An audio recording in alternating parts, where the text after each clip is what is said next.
আসসালামু আলাইকুম। আজকে দেখাবো কিভাবে দধি বানাতে হয়। প্রথমে আমি 1.5 লিটার দুধ নিলাম।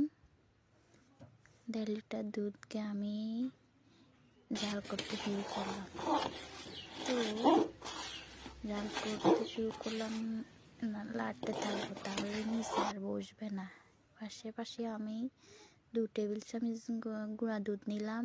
এগুলা পানি দিয়ে ভালো করে ফেটিয়ে নিলাম। ভালো করে ফেটিয়ে নিয়ে এখন দুধের সাথে মিক্সার করলাম। এখন আমি চিনি দিয়ে ক্যারামেল বানাবো।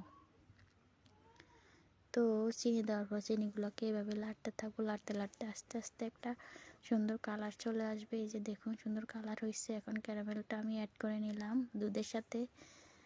দেখুন এখন 1 কাপ আমি চিনি দিলাম। তারপরে আমি টক দইগুলোকে ছেঁকে নিব যেন একটু পানি না থাকে। দেখুন এখন এই টক দইটাকে ভালোভাবে আমি ফেটিয়ে নিলাম। ফেটিয়ে নিয়ে দুধের সাথে অ্যাড করলাম। অ্যাড করার পর ভালোভাবে নাড়িয়ে নিলাম। এখন আমি বক্সের দুধগুলোকে ঢালবো। ঢেলে আমি ভালো করে চাপ দিয়ে দিলাম।